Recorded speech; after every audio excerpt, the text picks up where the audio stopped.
Hi everyone, I'm Egfer and welcome to today's video, which is going to be a super fast snow farm. So a couple of weeks ago I made this farm and it's a snow farm. It does 36,000 snowballs per hour and you can craft those automatically into snow blocks, which you can see happening here. And in that video I got this comment from Raven saying, hey, what about using Ravagers in a farm? And obviously you can see, you know, I've never really done it because it just feels like a bit of a pain, and you'll see from the build that it is a bit of a pain. But I was inspired by Raven and I decided to go and make my own version of a Ravager farm. And I'll put a link to his as well because he's got his own YouTube video of that. So have a look down in the description, go and give him some love as well on his YouTube channel. But this farm essentially is a Ravager-based snow farm. The Ravager breaks the snow layers, which are formed by the snow golem. And actually, the snow golem makes a snow layer every game tick, and the Ravager breaks them instantly. So every game tick, you get 4 snow layers, hence 4 snowballs. That adds up to 288,000 per hour. But the problem with these is always a collection system, and I've come up with this method here, which basically just opens up the floor underneath the snow golem, drops all the snowballs down, and clearly when the floor's open, he's not making snowballs, so you do lose a little bit. I reckon you're getting around 270,000 an hour from this farm, maybe a little bit more. One thing to mention is that you do very occasionally get some snowballs which will get caught on top of this chain here. It's pretty rare and it's not very many, so it's not something that I think you need to worry about. It's not something I'm worrying about. Okay, and you can switch this farm on and off like this.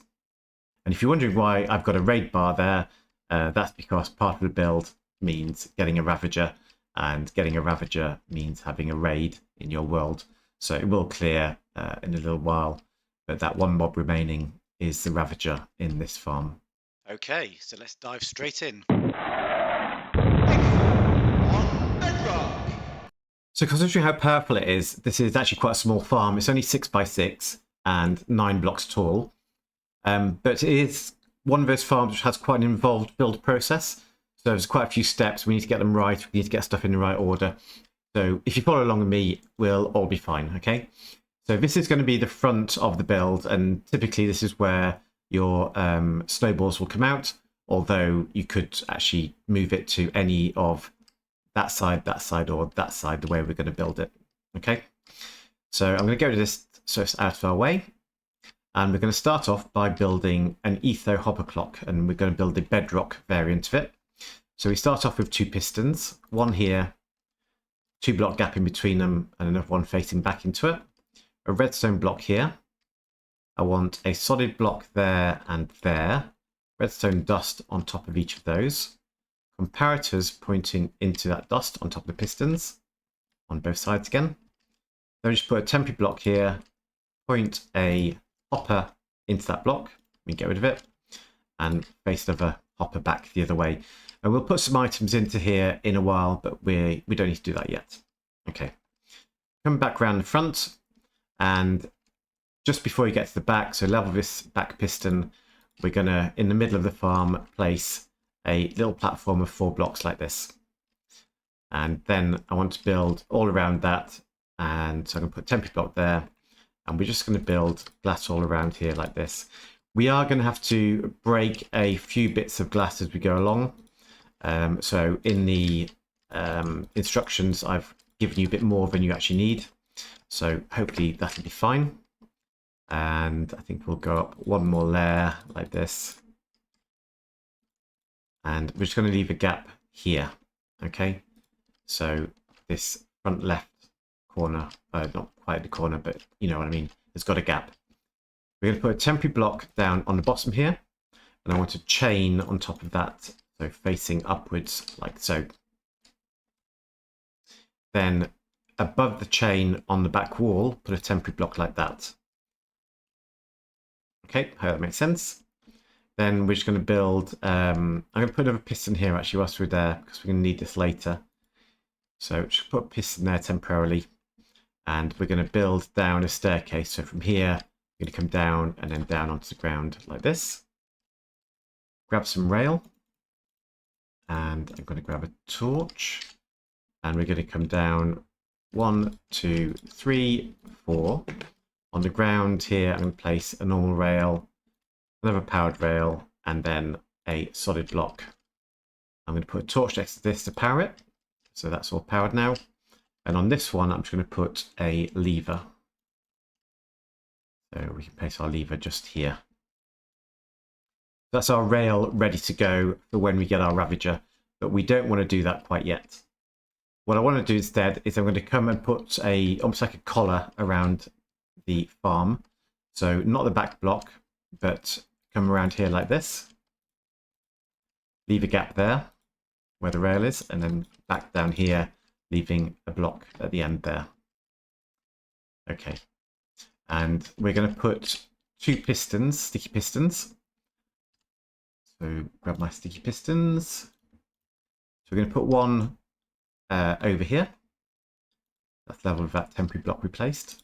One here, and 2 more facing back the other way like this.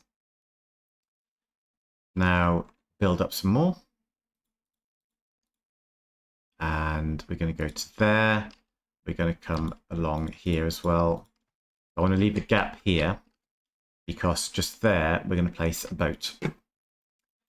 And this boat is really important, but you want to kind of have it so you're not quite in the corner. You're going to be one, actually no, I don't want it there. So one higher, like this. So you don't want to be quite in this corner, you want to be just a little bit in. So the boat overhangs the front of the farm like this. And then we can put a, didn't want to get in. We can put a block there, there, and there. Because we're going to drop sand onto the boat. And that's just going to hold it in place for us. Sand there, and then build with glass over the top. And we can keep building round like this. And on top of here as well. Actually, I don't need those. Yeah, that's just one high. And on top of there as well. Okay, so we're just leaving this gap. I can put one on top here. And we should be ready to bring our Ravager in at this point. So getting a Ravager is a bit of a pain. You need to have a raid. So I brought a villager over to the farm and I put a bed down. They have connected. And so I now have a village here. But you could go to a village and start a raid there, then bring your Ravager back. So we're going to do that. To start a raid, because we're in 121, you need one of these. It's an ominous bottle. And we drink that. Wave 3 should be just about to spawn. There we go. And you see we've got our Ravagers there. So I'm going to kill the pillagers first. So get rid of those guys. And then, in order to entice our Ravager, I'm going to have to go into creative mode. Sorry, into survival mode. And he's fixated on that snow golem.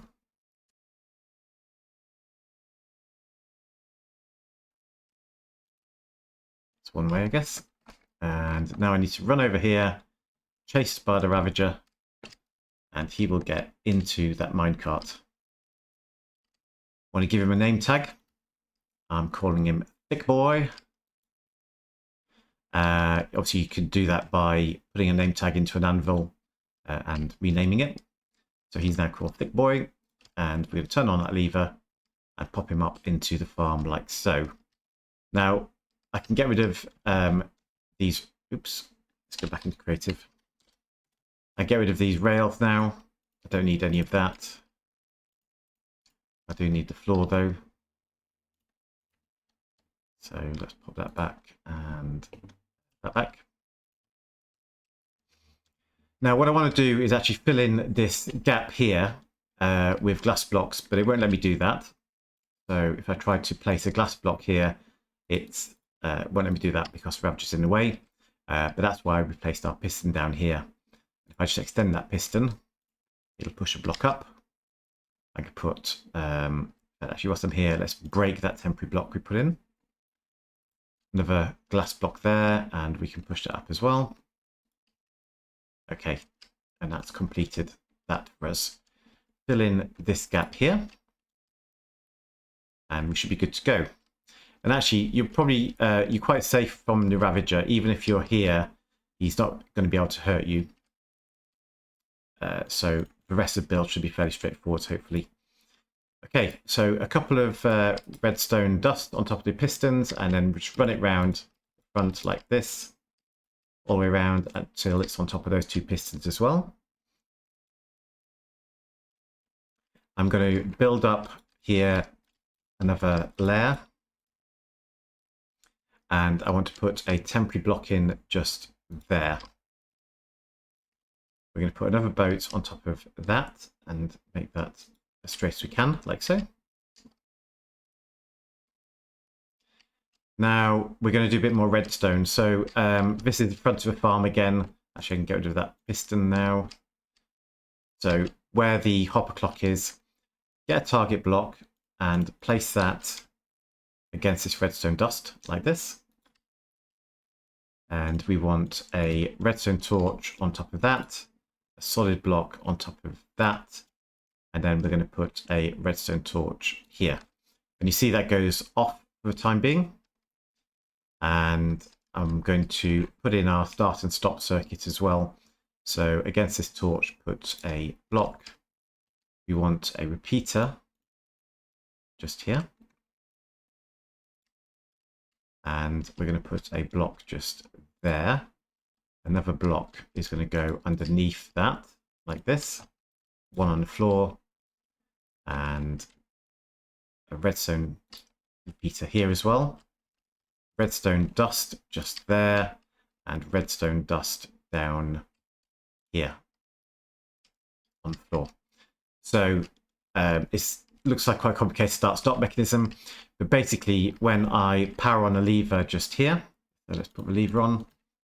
When I power on this lever, it lights this, which will turn off this torch. So whatever happens, this line will be off. These pistons will be retracted. But it also powers this line under here, which will power this block and power this piston. So it stops our hopper clock as well. Okay, so that's the on-off circuit in place. And yeah, I can get around there still. Now, a couple of things. I want to break this temporary block we put here. Just get rid of that and replace the glass. And we're going to come up here and I want to build up a little bit around this boat, like so. We're going to make a little space for ourselves, and I want to make sure that our golem, because we're going to build a golem now, can't escape. So we're going to build him up like this, pop a pumpkin on top of those two snow blocks. That creates a golem, and we're going to lose him over there. Okay, let's try that again. Let's put a bit more protection in. So snow, snow, pumpkin, and I want to push him. He is really insistent on going that way. Let's do this then. Block, block. Okay. So snow, snow, pumpkin, and we get him in the boat finally. Let me get out of here. Now you want to break this block you place underneath the boat, and I suggest you do it from the side. So just come in here and break that block. The snowman will fall down on top of this other boat, and he's held up by that. And that means he's out of reach of our Ravager here. Okay, let's get rid of some of this, just tidy up a little bit. I want to put a couple of slabs on top of his head. So 1, 2, 3, 4. That'll keep him safe from rain. And if we put a where is it? The lightning rod. Yeah, we'll put a lightning rod on top of there. I'm going to put three torches like this. And I'll keep him safe from lightning as well. Okay, we're going to cover this up with glass. And I can get rid of these. I don't need those. So that's the farm almost done. I'm just trying to see what else we need to do. We need to place water inside here. So if you want your output to come out this way, then we could just build a water stream with the exit coming out this way. And I'm actually going to drop them down, I think, into... we can do this, yeah. I'm going to drop them down to lava for the time being. So you'll obviously be doing something different. You'll be bringing them out to somewhere. But I'm just going to drop them into this lava pit here. And I'm going to have a block with a button on it to stop the water stream just here. Place water at the back in this far corner. That'll run down here. And let's put another block there to make sure nothing escapes. And then it's just a case of turning the farm on. And putting some items in, which I mentioned before. So the question here is how many items you put in. The more items you put in, the more will collect up, more snowballs will collect up inside the farm. So it kind of depends what you want to do with the snowballs. My recommendation is don't put too many items in. It doesn't actually make that much difference to how many items you collect per hour altogether. And I think 10 is actually a good number. So if you put in 10 items, then the pistons will open and close pretty often, and so that resets all the snowballs, sends them down here, they come out there, they're falling into lava, as you can see. But if you definitely need to get a few more items, then you can increase that number. Just watch out for lag if you do it too much, okay? Right, one other thing to mention is that sometimes in some orientations, you can get snowballs pushed out to the back here. If that happens, just a couple of glass blocks there will stop that. You can also get them pushed out the front here, in which case you could just pop a couple of glass blocks there and run your dust over the top. So that's a couple of things to watch out for. But generally, they shouldn't really be a big problem. And that is your snow farm. And I've got some interesting things planned for this, which we'll come to in a future episode. As always, it's great to have your company for this video. And if you'd like to see more videos like this or anything else that I come up with on my channel, then please remember to subscribe. It really helps me out. And I look forward to seeing you next time. Bye, everyone.